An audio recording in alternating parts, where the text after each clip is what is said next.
Hello. आज एका मस्त जोडप्याची गोष्ट सांगते तुम्हाला. एक जोडपं होतं, ज्यांनी स्वतःचा स्टार्टअप सुरू केला. म्हणजे ते दोघंही नोकरी करतच होते, पण स्वतःच्या स्टार्टअपवरही काम करत होते. आय-टी मधले होते ना. त्यांना स्वतःचा बिझनेस ग्रो करायचा होता. It's okay, no problem. पण झालं कसं, सकाळी 7 ला बाहेर पडल्यानंतर रात्री 9 काय, 10 काय, 11 काय, वेळेला काही बंधनच नाही या क्षेत्रामध्ये. शेवटी माणूस हा किती हातांनी काम करतो? दोघांचे मिळून 4च ना. 8 हात तर नसतात माणसाला.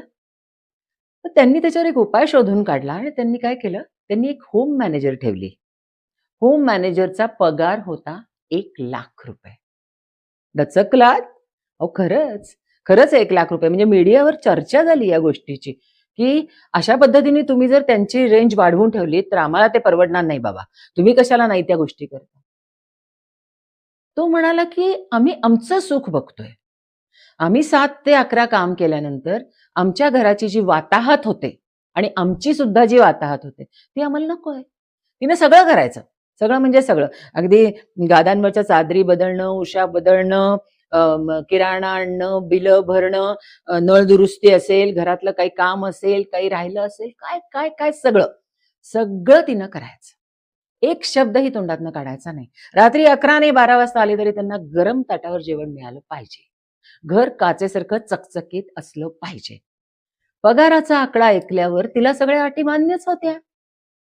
त्या बाईचा पगार ₹1,00,000 कुठे आणि कसा मिळणार तिला? कष्टकरी तर ते असतातच. त्यामुळे तिने हो म्हटलं. दोन्हीही बाजू साउंड झाल्या. यांच्या दृष्टीनेही आणि तिचा संसारही फुलायला लागला.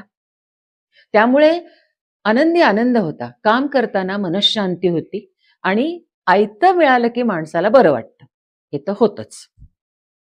हे ऐकल्यावर मला काय वाटलं माहितीये का? ही एक गोष्ट नाही आहे. हे उद्याचा भारत कसा असेल त्याचं उदाहरण आहे, असं मला वाटलं. कारण असं होणारच आहे.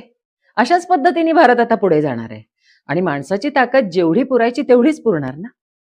भरपूर पैसे कमवतायत लोकं आता. त्यातला भरपूर पगार दुसऱ्याला जर दिला, तर तुम्ही 2 गोष्टी चांगल्या करता. एक तर समाजाचा स्तर वाढवता आणि स्वतःला सुख देता. त्यामुळे मला असं वाटतं, की प्रत्येकाने हा उद्याचा भारत कुठेतरी डोक्यात ठेवला पाहिजे. पाहिजे ना? आवडला का तुम्हाला? मग चला बरं सबस्क्राईब करा पटकन.